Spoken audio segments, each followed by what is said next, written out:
Sunday afternoon, 3:30 p.m. Los Angeles Fire Department paramedics arrive at a sprawling mansion in Brentwood. Inside, they find two bodies, a 78-year-old man, a 68-year-old woman, both deceased. Within hours, the world would learn their identities, and Hollywood would be left reeling.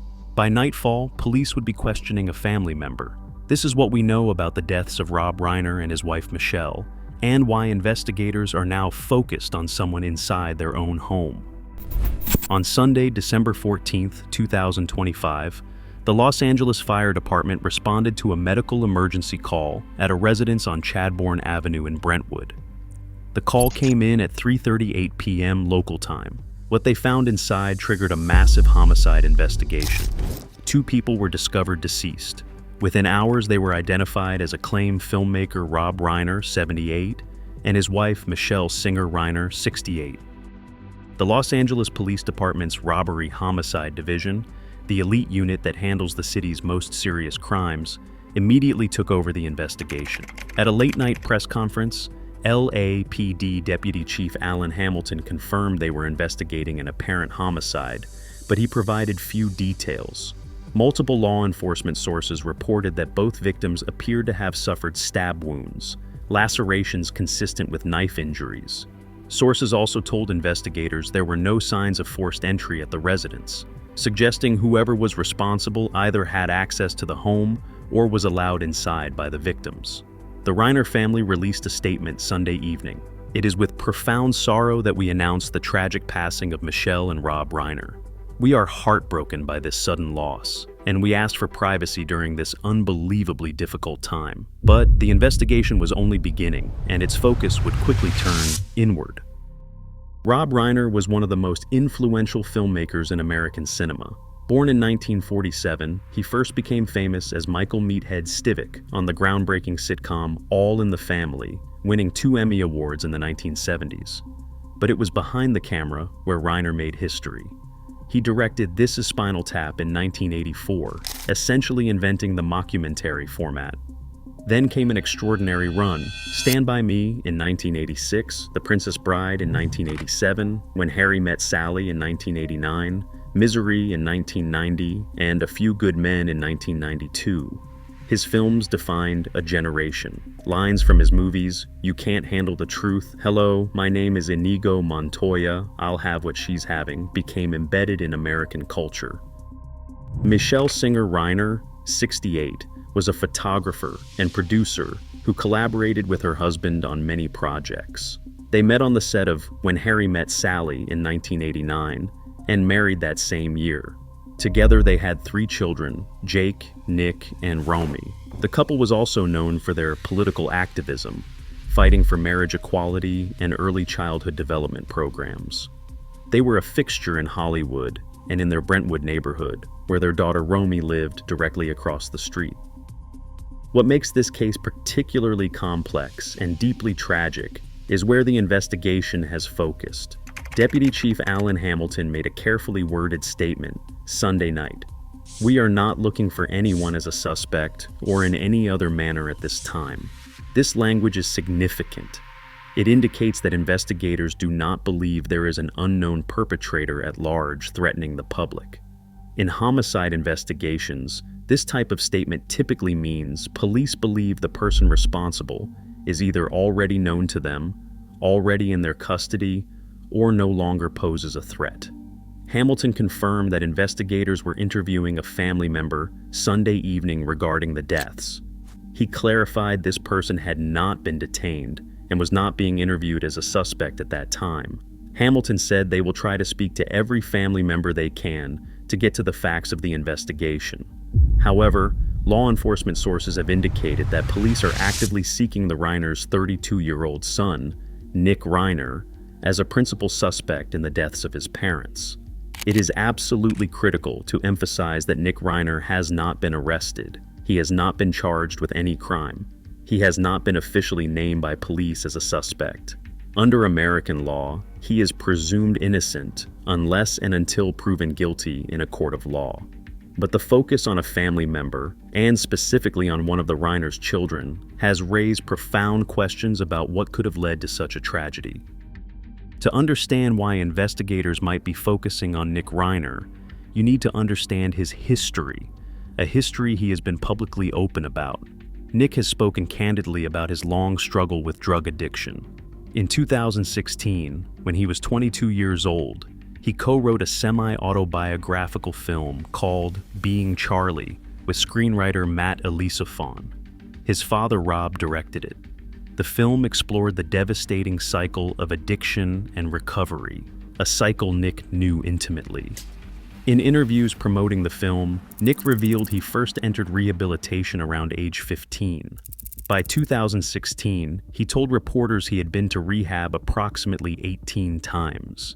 He spoke about periods of homelessness during his addiction, spending nights and weeks living on the streets in Maine, New Jersey, and Texas. He told an interviewer in 2016 that he had been homeless in Maine, in New Jersey, and in Texas. He said he spent nights on the street and weeks on the street, and that it was not fun. He described feeling like he could have died during those periods.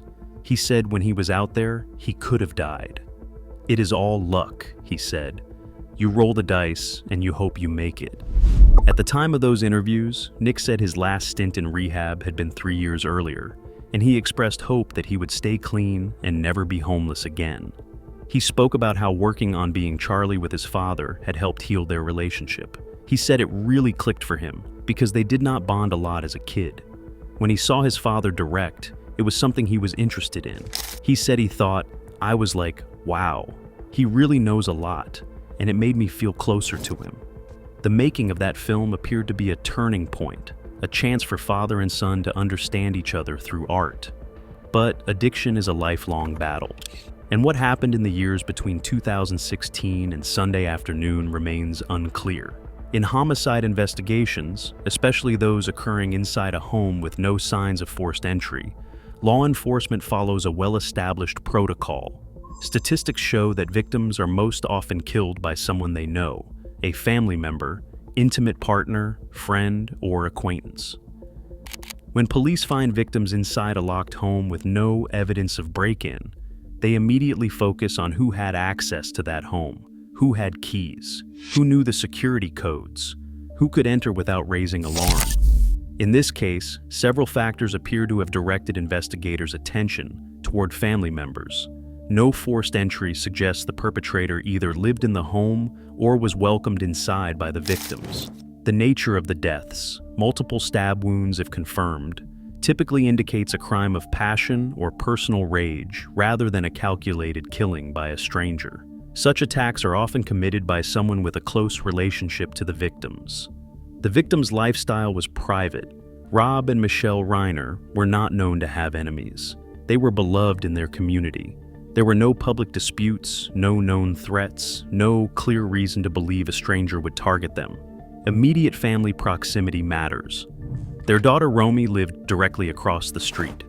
The close physical proximity of family members meant multiple people had regular access to the home. When investigators say they are not looking for anyone else, it strongly suggests they believe the answer lies within the family circle.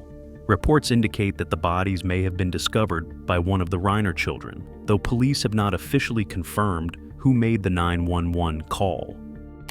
As of Monday morning, no arrests have been made and no charges have been filed. Police needed to obtain a search warrant before conducting a full forensic examination of the crime scene.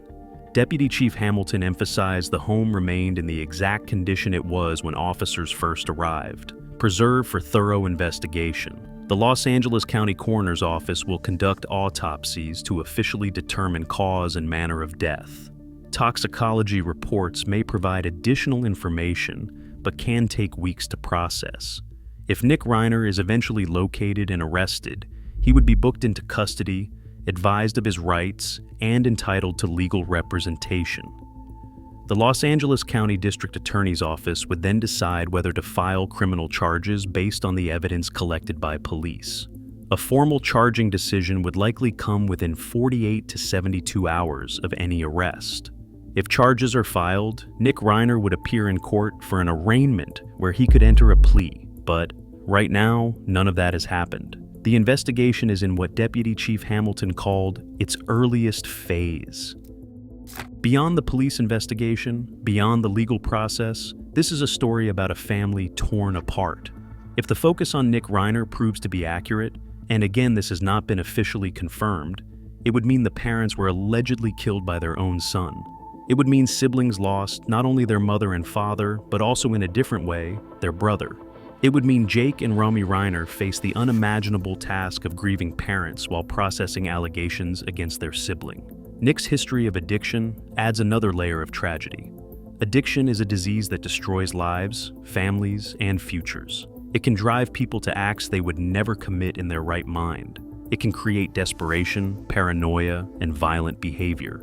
None of this excuses any criminal act if one occurred, but it provides context for understanding how such an unthinkable tragedy could unfold. Rob Reiner spent years trying to help his son. He turned Nick's story into a film, hoping to shed light on the addiction crisis. In interviews, he spoke with obvious pain, but also hope about Nick's journey. The question that will haunt everyone close to this case is, could anything have been done differently? Were there warning signs missed? Could intervention have prevented this? Those questions may never have satisfying answers. As of this recording, here is what authorities have confirmed. Rob Reiner, 78, and Michele Singer Reiner, 68, were found dead in their Brentwood home Sunday afternoon. The LAPD Robbery Homicide Division is investigating the deaths as apparent homicides. Both victims appear to have suffered stab wounds, according to law enforcement sources. There were no signs of forced entry at the residence. Police are not seeking any suspects, meaning they do not believe there is a public threat. A family member was being interviewed Sunday evening. That person was not detained or treated as a suspect at that time. Law enforcement sources indicate police are seeking Nick Reiner, 32, as a principal suspect. No arrests have been made and no charges have been filed. Nick Reiner is presumed innocent and has not been officially named by police. What remains unknown includes the exact cause and time of death, the specific circumstances of what occurred inside the home, any potential motive, and the current whereabouts of any persons of interest. Police have said they will provide updates as the investigation progresses. The entertainment world has lost one of its most beloved figures. A family has been shattered. Investigators are working to piece together what happened inside a mansion in Brentwood on a Sunday afternoon in December. Rob Reiner gave us films that made us believe in friendship, in love, in justice, and in the goodness of people. His work will endure. Michele Singer Reiner was his partner in art and in activism, fighting for causes they believed would make the world better. As this investigation continues, more details will emerge. But for now, we can only report what has been confirmed and treat everything else with the caution and respect this tragedy demands. If you want to stay updated on verified developments in this case, please subscribe. We will follow this story as verified facts come to light, not speculation. I would like to hear from you. What was your favorite Rob Reiner film? Was it The Princess Bride, Stand By Me, or When Harry Met Sally? Leave a comment and share your memories of the work that made him a legend. Thank you for watching.